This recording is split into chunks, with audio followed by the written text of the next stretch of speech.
Bonsoir à tous et bienvenue sur le plateau d'Un cœur qui écoute, votre émission de spiritualité.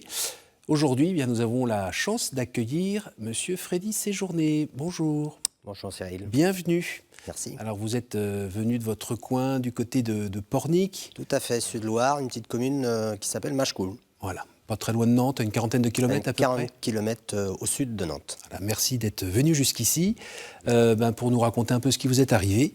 Aujourd'hui, ces temps-ci, vous travaillez comme exploitant de nuit transport et il n'est pas rare que vous grimpiez dans un camion si un des chauffeurs ne s'est pas réveillé. Tout à fait. Voilà, et donc on est content de vous avoir en plein jour parce que c'est plutôt des moments où parfois peut-être vous vous reposez du travail de nuit.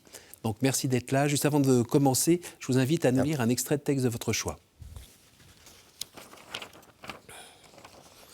Alors, c'est le chapitre 1er, versets 12 à 17, de la première épître à Timothée. « Je rends grâce à celui qui m'a donné la force, le Christ Jésus notre Seigneur, qui m'a jugé assez fidèle pour m'appeler à son service, moi, naguère un blasphémateur, un persécuteur, un insulteur. Mais il m'a été fait miséricorde, parce que j'agissais par ignorance, étranger à la foi. Et la grâce de notre Seigneur a surabondé avec la foi et la charité qui est dans le Christ Jésus. Elle est sûre, cette parole, et digne d'être entière créance. Le Christ Jésus est venu dans le monde pour sauver les pécheurs, dont je suis, moi, le premier.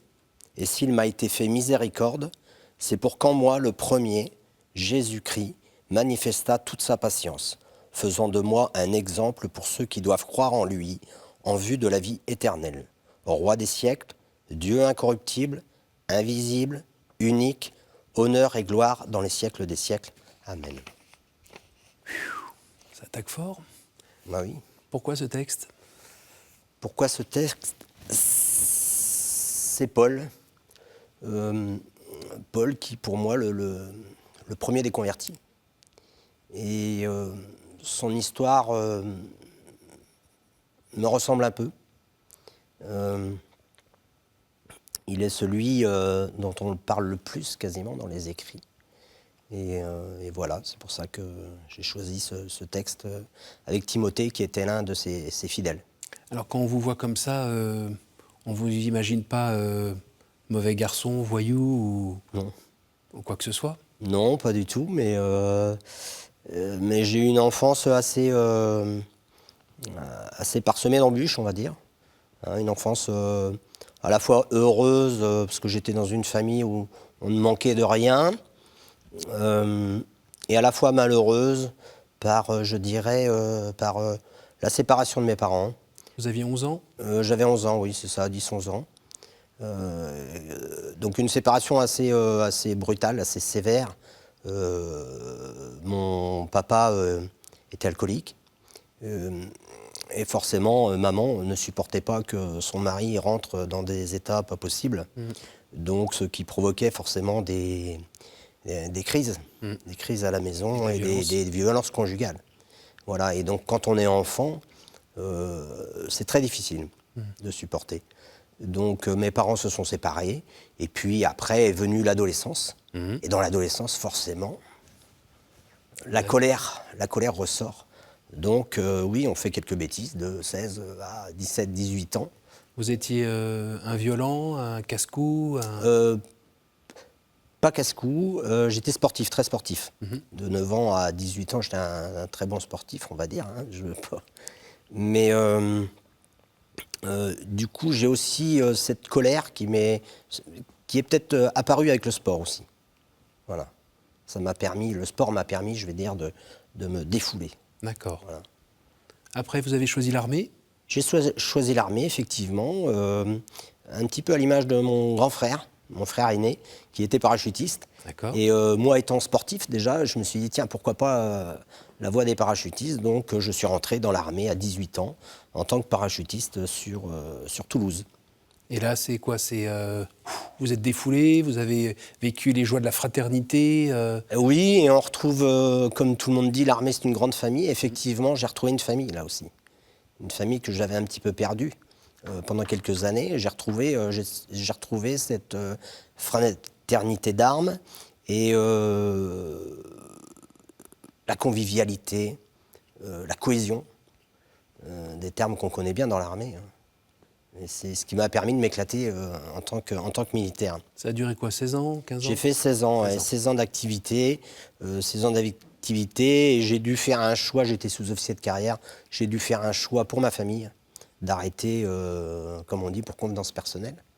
Donc j'ai mis fin à ma carrière, oui. Et pourquoi? Il fallait être présent à la maison? Tout à fait, parce que j'étais ce qu'on appelle célibataire géographique, donc j'étais à 600 km du lieu d'habitation. Oui, donc c'est Toulouse, hein, c'est ça? C'était Toulouse et mon épouse était restée sur Nantes. Donc pas facile, pas facile à gérer non plus. Et puis on voulait, et puis les enfants. Mon fils donc a eu en 2001, est né en 2001. D'accord. Et donc c'est à ce moment-là que j'ai pris la décision de prévoir la fin de ma carrière, quoi. Célibataire géographique, c'est une situation difficile pour les deux ou plus pour elle? Alors tout dépend des hommes. J'ai connu beaucoup de camarades célibataires géographiques qui s'en sortaient très bien psychologiquement, il n'y avait pas de souci. Hein, où on sort le soir, on va faire la bringue, comme on dit. Mais moi, comme c'était pas le genre, je suis assez famille, très famille. Et donc pour moi, d'être à 600 km de mes ouailles, comme on dit, Ça commence à être lourd. ça me pesait énormément, oui. Oui. Et spirituellement, ça en était où là-dedans? Parce que... Alors spirituellement, c'est simple, c'est que je n'avais aucun attrait pour la religion. J'ai été baptisé comme ça se faisait à l'époque, hein, dans les années 70. On faisait baptiser les enfants à 3-4 mois. Et puis, école publique, donc pas de catéchèse. Ma carrière militaire. Pas d'amis pratiquants non plus. Tous mes camarades d'armée n'allaient pas à l'église, hein, ne pratiquaient pas du tout. Et puis donc en 2002 à peu près, sur Toulouse, c'est là que ça m'est tombé dessus. Qu'est-ce qui s'est passé? Je me suis retrouvé un soir dans ma chambre, j'avais une chambre personnelle, et vers 22-23 heures, une sensation de chaleur au niveau du cœur, de plus en plus importante, qui m'a forcé à faire mon signe de croix. Alors je ne savais pas pourquoi, en plus. Pourquoi le signe de croix à ce moment-là? Pourquoi cette sensation de chaleur? Je ne savais pas. J'ai fait mon signe peut-être 50, 100 fois, je ne sais pas combien. Ça a duré 1 heure, 2 heures peut-être. Je ne savais pas ce qui se passait réellement. Vous aviez peur? Oui, c'est une peur. Ah, c'est une peur douce. Oui. C'est La peur de l'inconnu? C'est une peur douce, la peur de l'inconnu et cette sensation de chaleur qui est la même chose, enfin qui est le même ressenti lorsque vous êtes adolescent et que vous avez rendez-vous, vous avez un rencard avec votre première chérie. Voilà, c'est ça. C'est une peur, l'appréhension, l'étonnement, enfin on est pris au vif, quoi. Voilà. Donc ça a duré, ça a duré 1 heure, 2 heures. Je me suis endormi quand même. Hein. Ça ne m'a pas empêché de dormir. Et le lendemain matin, donc je me suis réveillé. J'ai dû rejoindre mon régiment. Et là, sur le trajet, une sensation... mon être était comme rempli, je dirais, d'amour, de douceur. Et paradoxalement, je dirais, une sensation d'invincibilité. C'est ce qui a été le plus impressionnant pour moi. J'avais l'impression que je risquais rien, que je pouvais traverser la route, si on m'écrasait, il se passerait rien, c'était pas grave. C'était pas grave. Donc je suis allé au régiment, j'ai fait ma journée de travail. Ils vous ont trouvé plus patient que d'habitude? Alors je sais pas, parce que je ne leur ai pas demandé non plus, mais... Vous étiez moins agacé par certains comportements, ou trucs comme ça, vous étiez des guimauves? Guimauve, exactement. Agacé par rien du tout. Et j'attendais qu'une seule chose, c'était finir ma journée à 17h pour trouver une église. Alors j'ai pensé dans la journée, je me suis dit, il faut que je trouve l'aumônier, il faut que je lui dise. Et après je me suis dit, mais non, il va me prendre pour un fou. Il va dire... Freddy, là, qu'est-ce qu'il a fait hier soir? Freddy, il a testé une nouvelle bouteille. Alors qu'avec du recul, je me dis non, j'aurais dû aller le voir, avec du recul. Et je ne l'ai pas fait. Donc j'ai quitté mon régiment le soir, 17h, je suis retourné dans ma chambre, Et puis, il y avait une église à 100-200 mètres de ma chambre, là, c'est l'église Sainte-Germaine, au quartier Sainte-Agne à Toulouse. Sainte-Germaine de Pibrac? Peut-être. Peut-être. Je retiens Sainte-Germaine. Et donc, il devait être 18 heures.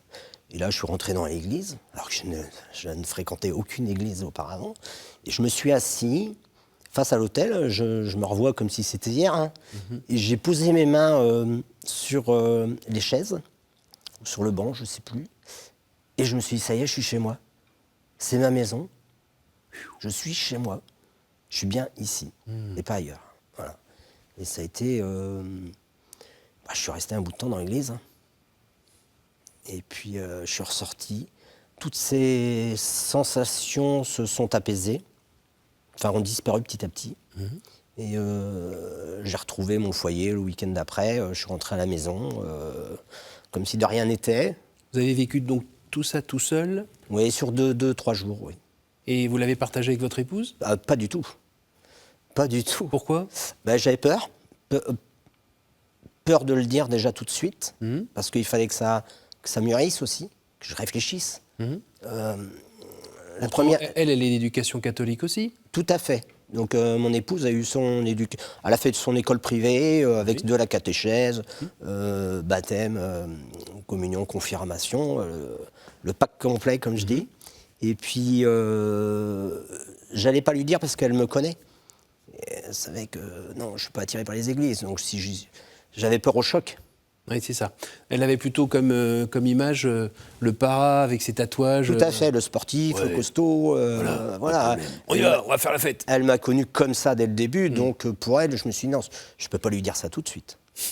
Voilà. Et la première, en plus, la première des choses qui m'est venue moi à l'esprit quand m'est arrivé ce matin-là, je me voyais partir dans un monastère directement.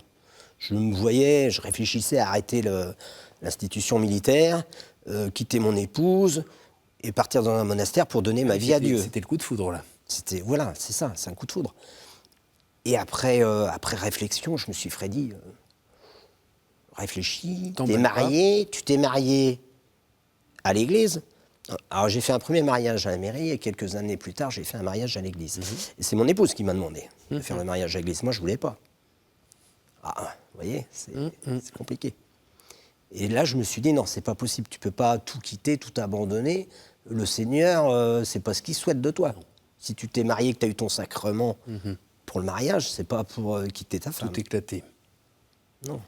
Alors, on imagine parfois que quand on a ce cadeau de pouvoir rencontrer, on va dire de manière personnelle, le Seigneur, à partir de là, il y a plein de lumière partout, de la paix, de la joie, et on chemine, mais autrement, quoi. C'est une autre vie qui s'ouvre. Et pour vous, les choses se sont calmées, les choses se sont faites dans la joie avec votre épouse, vos enfants ou autres? Alors, tout s'est estompé.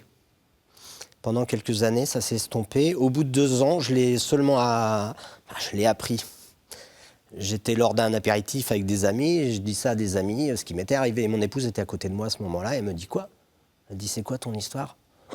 Et là, je dis, oui, je t'ai pas dit. Voilà.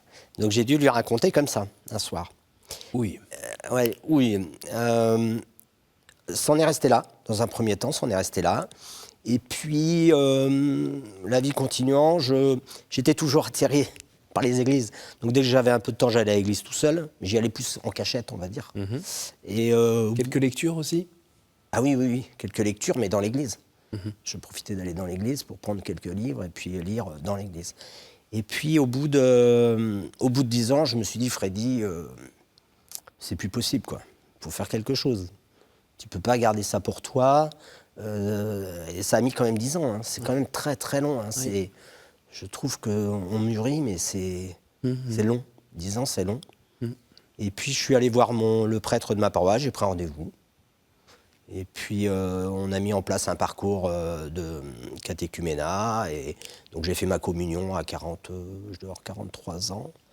Communion et confirmation en même temps. Voilà, sur Nantes. Et alors, votre épouse, comment elle a réagi? Parce que vous êtes un couple. Alors, ça a été très compliqué. Notamment pendant cette période de catéchuménat. Oui. parce que je devais étudier, forcément. Donc sur mon chevet, j'avais ma Bible, et mon épouse avait, je crois que c'est 50 nuances de grès, je crois, le livre, qui est un peu sexe, rock'n'roll, on va dire. Donc on était à l'opposé. Donc là, vous pensez bien que les conversations... Et elle ne me voyait plus du tout l'homme que j'étais auparavant. Et donc ça a été houleux, mais nous sommes Le un couple couple... a un petit peu vacillé à ce moment-là? Oui, oui, c'était très risqué. On était sur la cime. Et vous vous êtes pas demandé comment ça se fait que, parce que je rencontre Dieu, la conséquence c'est que dans mon couple ça vacille, ça vous a pas fait, ça vous a pas ébranlé en vous disant mais c'est quoi cette histoire, c'est Alors, pas normal? je pense que mon épouse a pris ça comme si je la trompais. Voilà. Je pense que Le silence de 2 ans Ouais. n'a pas dû aider. Oui, certainement. Et je pense qu'elle a pris ça comme une tromperie, alors que non, l'amour de Dieu est différent de l'amour pour son épouse. Oui. Donc j'ai essayé de lui expliquer ça, de lui dire mais ça n'a rien à voir, c'est 2 amours différents. Moi, je n'aime pas mon épouse comme j'aime Dieu, elle est énorme la différence. Et donc on a réussi à s'expliquer, on est un couple solide, donc on s'est rencontrés très jeunes. Alors souvent on dit ouais vous êtes jeunes, vous n'avez pas vécu ceci, cela, mais oui mais on est fidèles. Et la fidélité, ça se gagne aussi. On s'accroche pour la fidélité. La fidélité, elle ne se fait pas en claquant du doigt, Non. ça y est, je suis fidèle. Et puis une petite épreuve, une moyenne, une grosse, Voilà. On s'accroche, C'est les combats de la vie. et on avance. C'est les combats de la vie. Et les enfants aussi derrière qui arrivent, c'est pas facile. On s'accroche. Et c'est toujours plus facile de s'accrocher à 2 que tout seul. C'est sûr. Et ça consolide tout ça, ça amène du ciment. Pour les enfants, il y a eu des difficultés aussi particulières? Pour les enfants, au niveau de la foi, non. Non, j'ai mes 2 enfants qui sont dans la foi, qui sont pratiquants. Et moi, je les ai orientés, déjà, on les a orientés vers l'école privée dès le début. Et puis, eux, ils ont suivi leur catéchèse normale, on va dire. Ils sont croyants, pratiquants. Ma fille, un petit peu, pratique moins. Mon fils pratique un peu. Et puis, ça nous permet d'aller à la messe ensemble à Noël. Voilà, nous vivons tous la même foi. Alors, on dit que dans des couples où il y en a un qui, tout d'un coup, est parti un peu plus vite que l'autre, il y a des moments où l'autre, il va à sa vitesse, et il ne va pas se mettre tout de suite au même niveau, et que, comme vous le disiez tout à l'heure, ça peut faire des tensions. Pour vous, c'est un peu comme une épine dans le cœur qui fait mal de se dire que vous ne pouvez pas partager exactement avec votre épouse ce que vous vivez dans la foi? Alors, ça me l'a fait au début. Ça me l'a fait au début avec mon épouse où ça a été très compliqué, au moment où ça a été difficile. Ça l'a fait, mais avec le temps, il faut toujours du temps. Avec le temps, non, je me rends compte que c'est la vie. La vie, elle est comme ça, on va chacun à son rythme, comme vous dites, et puis c'est tout. Et puis j'accepte sa façon de voir les choses. Elle m'accepte comme je suis avec ma foi. On va à l'église ensemble. Donc moi, j'y vais régulièrement, presque tous les dimanches, on va dire. Et puis je suis dans la paroisse de ma commune, donc je donne la communion. Donc la chose la plus forte que j'ai pu faire, c'est la communion. La communion, c'est extraordinaire. Pourquoi? J'ai le prêtre de ma paroisse, le père Gilles, qui m'avait demandé... Non, c'est une dame qui m'avait demandé un jour, pendant la messe, elle me dit « Freddy, tu veux donner la communion ?» Je dis non, oh là là. Je dis non. Donc j'avais été voir le père Gilles de Cibon. Je lui passe le bonjour, il est sur Paris.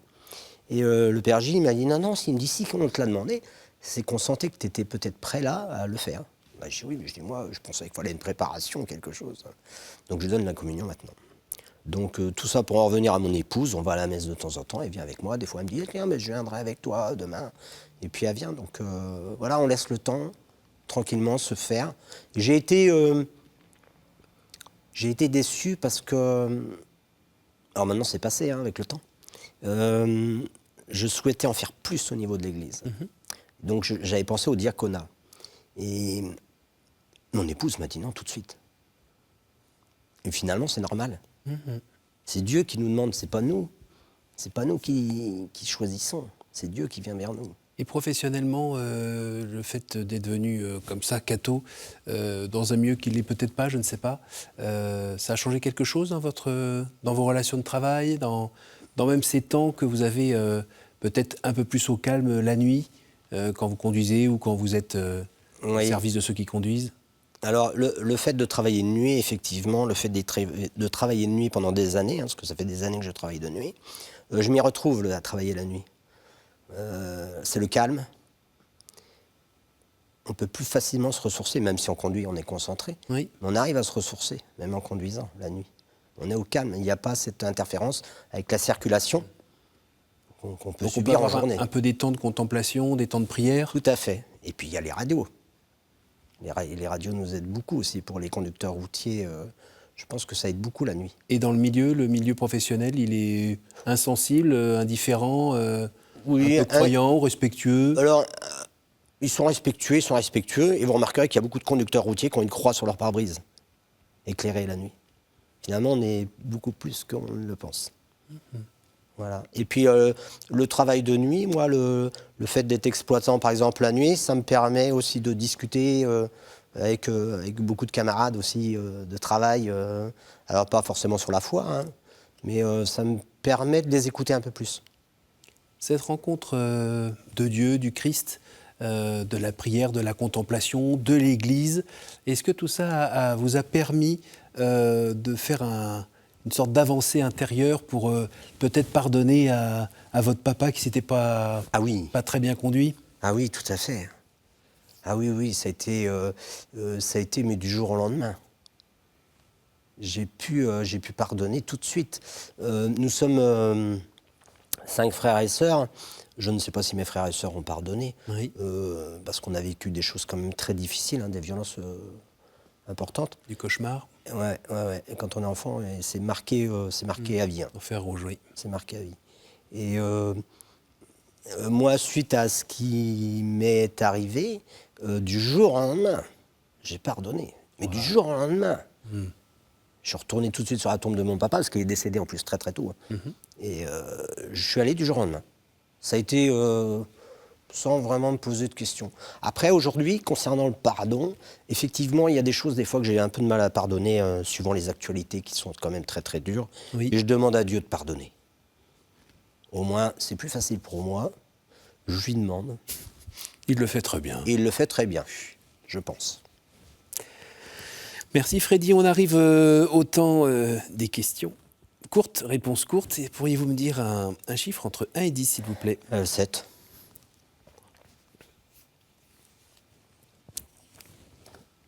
Quel est l'endroit ou le lieu qui vous porte le plus à la prière? L'ostensoir. De mon église, principalement de ma commune. À nouveau, entre 1 et 10? 9.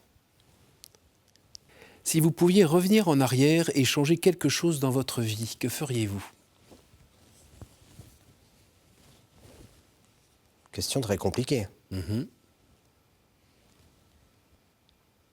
ne referai rien, parce que finalement Dieu m'a donné cette vie. Il me l'a donnée, j'essaye de le satisfaire au mieux par mon comportement tous les jours, au quotidien, avec ma famille, mes amis. Je fais de mon mieux, donc je pense que non, c'est pas à nous de choisir. Une dernière? Oui. Combien? 3. Quelle est la dernière fois où vous avez reconnu l'action du Christ dans votre vie?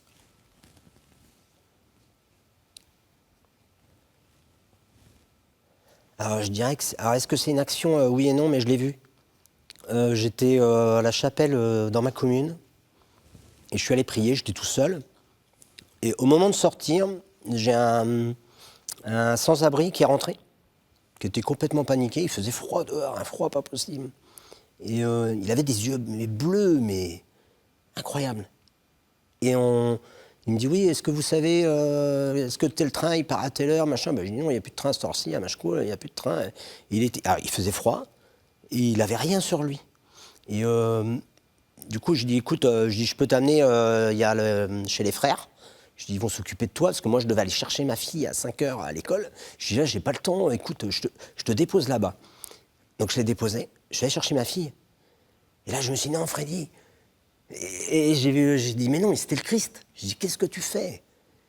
Alors, je me suis pressé, j'ai embarqué ma fille, je dis ça à ma fille dans la voiture, elle me dit oui. Elle me dit, on va chercher des couvertures. Je dis oui, parce que je dis, il va repartir de chez les frères, mais il n'aura rien de...